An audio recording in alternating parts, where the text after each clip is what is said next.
1936 में पहली बार मुंशी प्रेमचंद की एक शॉर्ट स्टोरी पब्लिश हुई थी जामिया में, जिसका नाम था कफन। कफन 1936 में पहली बार सुनी गई या पढ़ी गई।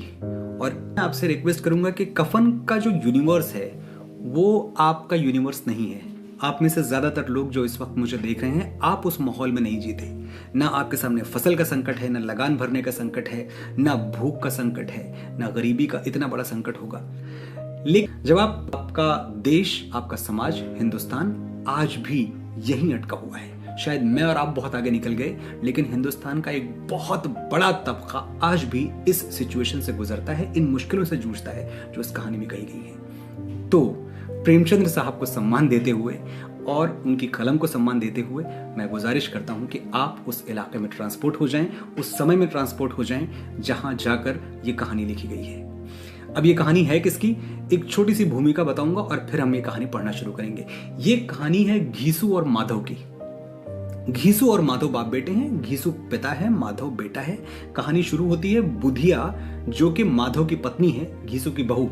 बुधिया बीमार है, तो बुधिया की सख्त बीमारी से यह कहानी शुरू होती है और जहां खत्म होती है वहां तक पहुंचते पहुंचते मैं एक बात गारंटी से कह सकता हूं कि यह स्टोरी आपका दिल चीर देगी। तो पढ़ते हैं मुंशी प्रेमचंद्र की कालजयी अमर टाइमलेस रचना शॉर्ट स्टोरी कफन।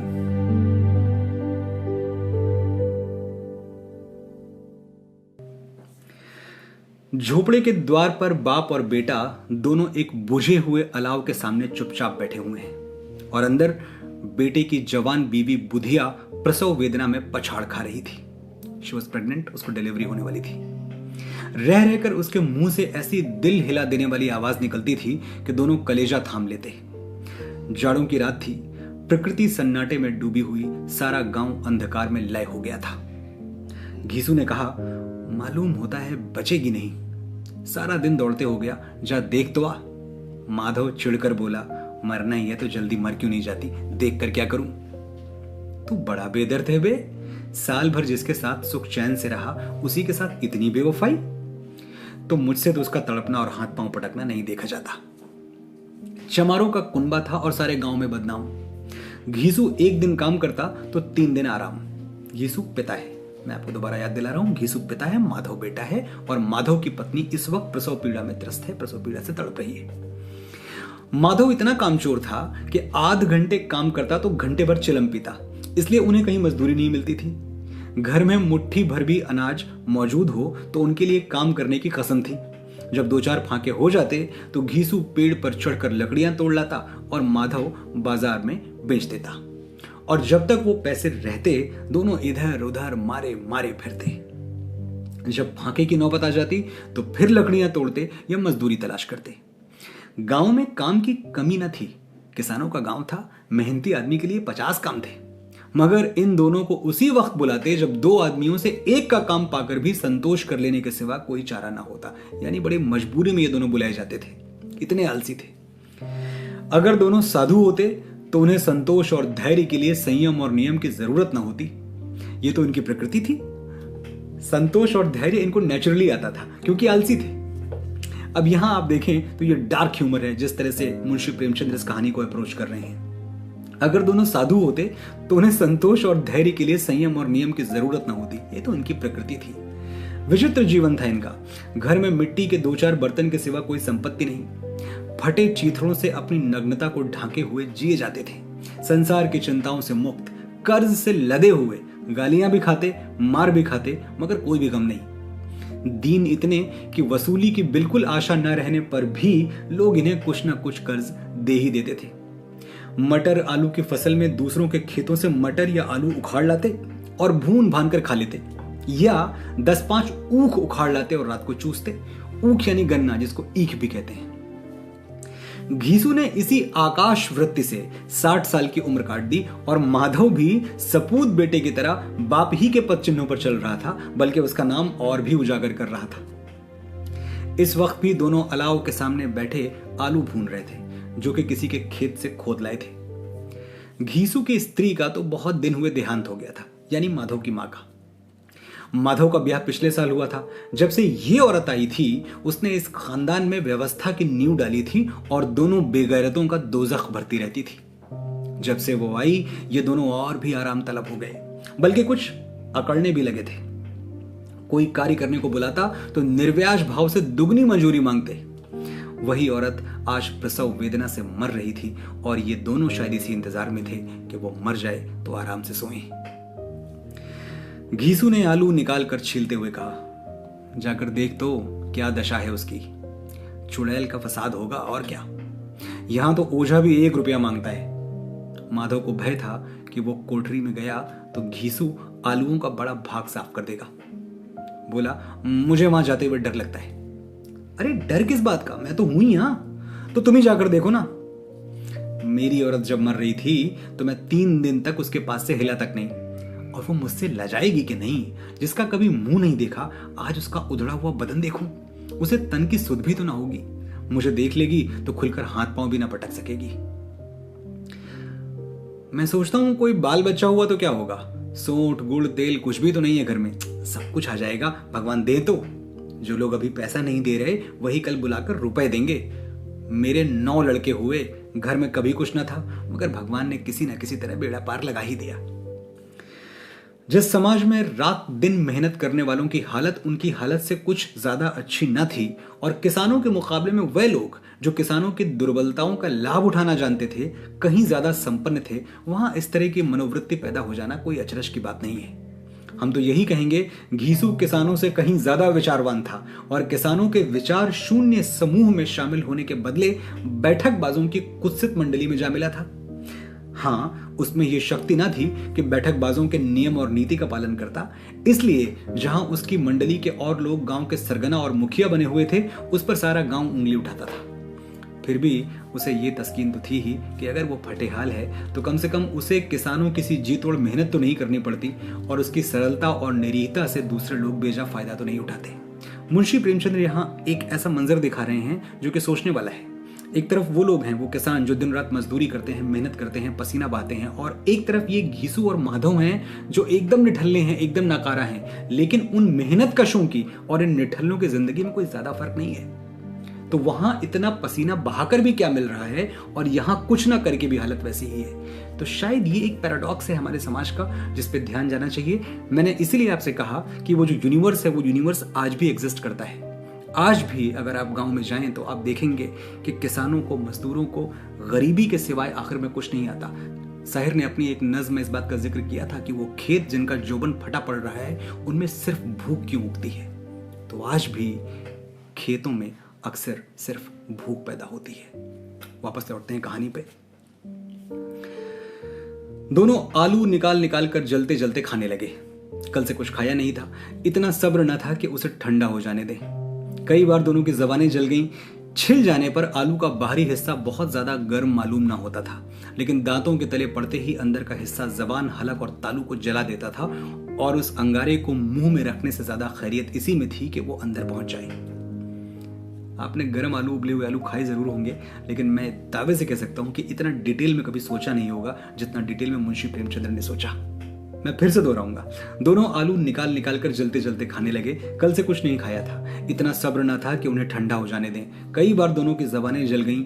छिल जाने पर आलू का बाहरी हिस्सा बहुत ज्यादा गर्म मालूम ना होता था, लेकिन दांतों के तले पड़ते ही अंदर का हिस्सा जबान, हलक और तालू को जला देता था, और उस अंगारे को मुंह में रखने से ज्यादा खैरियत इसी में थी कि वो अंदर पहुंच जाए। वहां उसे ठंडा करने के लिए काफी सामान थे, इसलिए दोनों जल्द जल्द निकल जाते। हालांकि इस कोशिश में उनकी आंखों से आंसू निकल आते। घीसू को उस वक्त ठाकुर की बारात याद आई जिसमें वो 20 साल पहले गया था। उस दावत में उसे जो तृप्ति मिली थी वो उसके जीवन में एक याद रखने लायक बात थी, और आज भी उसकी याद ताजा थी। बोला, वो भोज नहीं भूलता। तब से फिर उस तरह का खाना और भरपेट खाना मिला नहीं। लड़की वालों ने सबको भरपेट पूरियां खिलाई थी, सबको, छोटे बड़े सबने पूरियां खाई थी, और असली घी की। चटनी, रायता, 3 तरह के सूखे साग, एक रसेदार तरकारी, दही, चटनी, रायता। अब क्या बताऊं कि उस भोज में क्या स्वाद मिला। कोई रोक टोक नहीं थी, जो चीज चाहो मांगो, जितना चाहे खाओ। और लोगों ने ऐसा खाया कि किसी से पानी न पिया गया। मगर परोसने वाले हैं कि पत्तल में गरम गरम गोल गोल सुवासित कचौड़ियां डाल देते हैं। मना करते हैं कि नहीं चाहिए, पत्तल पर हाथ से रोके हुए हैं, मगर वो हैं कि दिए जाते हैं, दिए जाते हैं। और जब सबने मुंह धो लिया तो पान इलायची भी मिली, मगर मुझे पान लेने की कहां सुध थी। खड़ा हुआ ना जाता था। चटपट जाकर अपने कंबल पर लेट गया। ऐसा दिल दरियाव था वो ठाकुर। माधव ने इन पदार्थों का मन ही मन मजा लेते हुए कहा, अब हमें कोई ऐसा भोज नहीं खिलाता। आपको ही क्या खिलाएगा, वो जमाना दूसरा था। अब तो सबको किफायत सूझती है। शादी ब्याह में मत खर्च करो, क्रियाक्रम में मत खर्च करो। पूछो गरीबों का माल बटोर बटोर कर कहां रखोगे। बटोरने में तो कमी है नहीं, हाँ खर्च में किफायत सूझती है। तुमने 20 पूरियां तो खाई होंगी? 20 से ज्यादा खाई थी। मैं 50 खा जाता। 50 से कम मैंने न खाई होंगी। अच्छा पट्टा था, तू तो मेरा आधा भी नहीं है। आलू खाकर दोनों ने पानी पिया और वहीं अलाव के सामने अपनी धोतियां ओढ़कर पांव पेट में डाले सो रहे, जैसे दो बड़े बड़े अजगर गेंडुलियां मारे पड़े हों। और बुधिया अभी तक करा रही थी। सवेरे माधव ने कोठरी में जाकर देखा तो उसकी स्त्री ठंडी हो गई थी और उसके मुख पर मक्खियां भिनक रही थी। पथराई हुई आंखें ऊपर टंगी हुई थी। सारी देह धूल से लथपथ हो रही थी। उसके पेट में बच्चा मर गया था। माधव भागा हुआ घीसू के पास आया। फिर दोनों जोर जोर से हाय हाय करने लगे और छाती पीटने लगे। पड़ोस वालों ने ये रोना सुना तो दौड़े हुए आए और पुरानी मर्यादा के अनुसार इन अभागों को समझाने लगे, मगर ज्यादा रोने पीटने का अवसर न था। कफन और लकड़ी की फिक्र करनी थी। पर घर में तो पैसा इस तरह गायब था कि जैसे चील के घोंसले में मांस। बाप बेटे रोते हुए गांव के जमींदार के पास गए। वो इन दोनों की सूरत से नफरत करते थे। कई बार इन्हें अपने हाथों पीट चुके थे, चोरी करने के लिए, वादे पर काम पर न आने के लिए। पूछा, क्या है बे घिसवा, रोता क्यों है? अब तो तू कहीं दिखाई भी नहीं देता। मालूम होता है इस गांव में रहना नहीं चाहता। घीसू ने जमीन पर सिर रखकर आंखों में आंसू भरे हुए कहा, सरकार बड़ी विपत्ति में हूं। माधव की घरवाली रात को गुजर गई। रात भर तड़पती रही सरकार। हम दोनों उसके सिरहाने बैठे रहे, दवा दारू जो कुछ हो सका सब कुछ किया, मुदा वो हमें दगा दे गई। मुदा एक वर्ड है अवधि का, मुला। मुदा और मुला दोनों बोलते हैं, इसका मतलब होता है लेकिन। तो ये इतना हार्डकोर वर्ड है कि जो आपको प्रेमचंद की कहानियों में मिलेगा। और मैं तो खैर उसी माहौल में पला बढ़ा हूं, तो मैं तो मुला ही बोलता था बचपन में। मेरी मम्मी मुझे अक्सर कहती कि मुला नहीं लेकिन बोलो, लेकिन मैं बार बार मुला बोलता था। कि मैं स्कूल गया तो था, मुला मैं अपना टिफिन ले जाना भूल गया। बड़ा एक इनोसेंट सा वर्ड है मुदा या मुला। दवा दारू जो कुछ हो सका सब कुछ किया, मुदा वो हमें दगा दे गई। अब कोई एक रोटी देने वाला भी ना रहा मालिक। तबाह हो गए, घर उजड़ गया। आपका गुलाम हूं, अब आपके सिवा कौन? उसकी मिट्टी उठेगी। आपके सिवा किसके द्वार पर जाऊं? जमींदार साहब दयालु थे, मगर घीसू पर दया करना काले कंबल पर रंग चढ़ाना था। जी में तो आया, कह दें चल दूर हो यहां से। यूं तो बुलाने से भी नहीं आता, आज जब गरज पड़ी तो आकर खुशामद कर रहा है, हरामखोर कहीं का बदमाश। लेकिन ये क्रोध या दंड का अवसर न था। जी में कुड़ते हुए 2 रुपए निकालकर फेंक दिए, मगर सांत्वना का एक शब्द भी मुंह से ना निकला। उसकी तरफ ताका भी नहीं, जैसे सिर का बोझ उतारा हो। जब जमींदार साहब ने 2 रुपए दिए तो गांव के बनिए महाजनों को इनकार का साहस कैसे होता। घीसू जमींदार के नाम का ढिंढोरा भी पीटना खूब जानता था। किसी ने 2 आने दिए, किसी ने 4 आने। 1 घंटे में घीसू के 5 रुपए की अच्छी रकम जमा हो गई। कहीं से अनाज मिल गया, कहीं से लकड़ी, और दोपहर को घीसू और माधव बाजार से कफन लाने चले। इधर लोग बांस काटने लगे। गांव की नरम दिल स्त्रियां आ आकर लाश को देखती थीं और उसकी बेकसी पर 2 बूंद आंसू गिराकर चली जाती। कैसा बुरा रिवाज है कि जिसे जीते जी तन ढांकने को चीथड़ा भी ना मिला, उसे मरने पर कफन चाहिए। सारा शहर ही उसके जनाजे में था शरीक। सारा शहर ही उसके जनाजे में था शरीक, तन्हाइयों के खौफ से जो शख्स मर गया। कफन लाश के साथ जल ही तो जाता है, और क्या रखा रहता है। यही 5 रुपए पहले मिलते तो कुछ दवा दारू कर लेते। दोनों एक दूसरे के मन की बात ताड़ रहे थे। बाजार में इधर उधर घूमते रहे। कभी इस बजाज के दुकान पर गए, कभी उस दुकान पर। तरह तरह के कपड़े, रेशमी और सूती देखे, मगर कुछ जचा नहीं। यहां तक कि शाम हो गई। तब दोनों जाने किस दैवी प्रेरणा से एक मधुशाला के सामने जा पहुंचे और जैसे किसी पूर्व निश्चित योजना से अंदर चले गए। मधुशाला शराबखाना। वहां जरा देर तक दोनों असमंजस में खड़े रहे। फिर घीसू ने गद्दी के सामने जाकर कहा, साहू जी 1 बोतल हमें भी देना। इसके बाद कुछ चिखौना आया। चिखौना जिसको चखना भी कहते हैं, स्नैक्स। कुछ चिखौना आया, तली हुई मछलियां आईं और दोनों बरामदे में बैठकर शांतिपूर्वक पीने लगे। कई कुज्जियां ताबड़तोड़ पीने के बाद दोनों सुरूर में आ गए। घीसू बोला, कफन लगाने से क्या मिलता है, आखिर जल ही तो जाता, कुछ बहू के साथ तो न जाता। माधव आसमान की तरफ देखकर बोला, मानो देवताओं को अपनी निष्पापता का साक्षी बना रहा हो। दुनिया का दस्तूर है, नहीं लोग बामनों को हजारों रुपए क्यों देते हैं? बामनों को यानी ब्राह्मणों को। बामनों को लोग हजारों रुपए क्यों देते हैं? कौन देखता है परलोक में मिलता है या नहीं? बड़े आदमियों के पास धन है, चाहे फूके, हमारे पास फूकने को क्या है? लेकिन लोगों को जवाब क्या दोगे? लोग पूछेंगे नहीं कफन कहाँ है? घीसू हंसा, अबे कह देंगे कि रुपए कमर से खिसक गए, बहुत ढूंढा मिले नहीं। लोगों को विश्वास तो ना आएगा, लेकिन फिर वही रुपए देंगे। माधव भी हंसा इस अनपेक्षित सौभाग्य पर और बोला, बड़ी अच्छी थी बेचारी, मरी भी तो खूब खिला पिलाकर। अभी बोतल से ज्यादा उड़ गई। घीसू ने 2 सेर पूरियां मंगाई, चटनी, अचार, कलेजियां। शराब खाने के सामने ही दुकान थी। माधव लपक कर 2 पत्तलों में सारा सामान ले आया। पूरा 1.5 रुपया और खर्च हो गया। सिर्फ थोड़े से पैसे बच रहे थे। दोनों इस वक्त शान से बैठे हुए पूरियां खा रहे थे, जैसे जंगल में कोई शेर अपना शिकार उड़ा रहा हो। न जवाबदेही का खौफ था, न बदनामी की फिक्र। इन भावनाओं को उन्होंने बहुत पहले ही जीत लिया था। मैं बार बार आपका ध्यान मुंशी प्रेमचंद के डार्क ह्यूमर की तरफ खींच रहा हूं। घीसू दार्शनिक भाव से बोला, हमारी आत्मा प्रसन्न हो रही है तो क्या उसे पुण्य होगा? माधव ने श्रद्धा से सिर झुकाकर तस्दीक की, जरूर से जरूर होगा। भगवान तुम अंतर्यामी हो, उसे बैकुंठ ले जाना। हम दोनों हृदय से आशीर्वाद दे रहे हैं। आज जो भोजन मिला वो कभी उम्र भर न मिला था। एक क्षण के बाद माधव के मन में शंका जागी। बोला, क्यों दादा, हम लोग भी तो एक न एक दिन वहां जाएंगे ही ना। घीसू ने इस भोले भाले सवाल का कुछ उत्तर न दिया। वो परलोक की बातें सोचकर इस आनंद में बाधा न डालना चाहता था। जो वहां हम लोगों से पूछे कि तुमने कफन क्यों नहीं दिया, तो हम क्या कहेंगे? कहेंगे तुम्हारा सिर। पूछेगी तो जरूर, तू जानता है कि उसे कफन न मिलेगा? तू मुझे ऐसा गधा समझता है? 60 साल से दुनिया में क्या घास खोदता रहा हूं, उसे कफन मिलेगा और इससे बहुत अच्छा मिलेगा। माधव को विश्वास न आया। बोला, कौन देगा? रुपए तो तुमने चट कर दिए, वो तो मुझसे पूछेगी, उसकी मांग में सिंदूर तो मैंने ही डाला था। घीसू गर्म होकर बोला, मैं कहता हूं उसे कफन मिलेगा, तू मानता क्यों नहीं? कौन देगा, बताते क्यों नहीं? वही लोग देंगे जिन्होंने इस बार दिया। हाँ, अब की बार रुपए हमारे हाथ में आएंगे।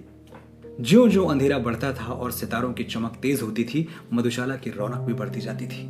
कोई गाता था, कोई डींग मारता था, कोई अपने संगी के गले लिपटा जाता था, कोई अपने दोस्त के मुंह से कुल्हड़ लगाए देता था। वहां के वातावरण में सुरूर था, हवा में नशा। कितने तो यहां आकर एक चुल्लू में मस्त हो जाते। शराब से ज्यादा वहां की हवा उन पर नशा करती।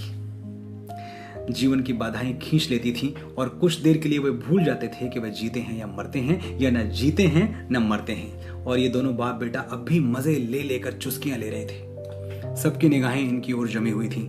दोनों कितने भाग्य के बली हैं। पूरी बोतल बीच में है। भरपेट खाकर माधव ने बची हुई पूरियों का पत्तल उठाकर एक भिखारी को दे दिया, जो खड़ा इनकी ओर भूखी आंखों से देख रहा था। और देने के गौरव, आनंद और उल्लास का उसने अपने जीवन में पहली बार अनुभव किया। ये हमेशा लेते ही रहे थे, पहली बार इन्होंने कुछ दिया। घीसू ने कहा, ले जा, खूब खा और आशीर्वाद दे। जिसकी कमाई है वो तो मर गई, पर तेरा आशीर्वाद उसे जरूर पहुंचेगा। रोए रोए से आशीर्वाद दे, बड़ी गाढ़ी कमाई के पैसे हैं। माधव ने फिर आसमान की तरफ देखा और कहा, वो वैकुंठ में जाएगी दादा, वो वैकुंठ की रानी बनेगी। घीसू खड़ा हो गया और जैसे उल्लास की लहरों में तैरता हुआ बोला, हाँ, वो वैकुंठ जाएगी। किसी को सताया नहीं, किसी को दबाया नहीं, और मरते मरते हमारी जिंदगी की सबसे बड़ी लालसा पूरी कर गई। वो ना वैकुंठ जाएगी तो क्या ये मोटे मोटे लोग जाएंगे, जो गरीबों को दोनों हाथों से लूटते हैं और अपने पाप को धोने के लिए गंगा में नहाते हैं और मंदिरों में जल चढ़ाते हैं? श्रद्धालुता का ये रंग तुरंत ही बदल गया। अस्थिरता नशे की खासियत है। दुख और निराशा का दौरा हुआ। माधव बोला, मगर दादा, बेचारे ने जिंदगी में बड़ा दुख भोगा, कितना दुख झेल कर मरी। यहाँ प्रेमचंद ये बता रहे हैं कि नशे की सबसे बड़ी खासियत ये है कि आपके इमोशंस, आपके जज्बात पल पल रंग बदलते हैं। अभी ये दोनों खुश थे, दे रहे थे, बादशाहों की सी इनकी शान थी। अचानक दुख का एक झोंका आ गया। प्रेमचंद लिखते हैं, अस्थिरता नशे की खासियत है। दुख और निराशा का दौरा हुआ। माधव बोला, मगर दादा, बेचारी ने जिंदगी में बड़ा दुख भोगा, कितना दुख झेल कर मरी। वो आंखों पर हाथ रखकर रोने लगा, चीखें मार मार कर। घीसू ने समझाया, क्यों रोता है बेटा, खुश हो कि वो माया जाल से मुक्त हो गई, जंजाल से छूट गई। बड़ी भाग्यवान थी जो इतनी जल्द माया मोह के बंधन तोड़ दिए। और दोनों खड़े होकर गाने लगे, ठगिनी क्यों नैना झमकावे ठगिनी, ठगिनी क्यों नैना झमकावे ठगिनी। फिर दोनों नाचने लगे, उछले भी, कूदे भी, गिरे भी, मटके भी, भाव भी बनाए, अभिनय भी किए और आखिर नशे में पदमस्त होकर वहीं गिर पड़े।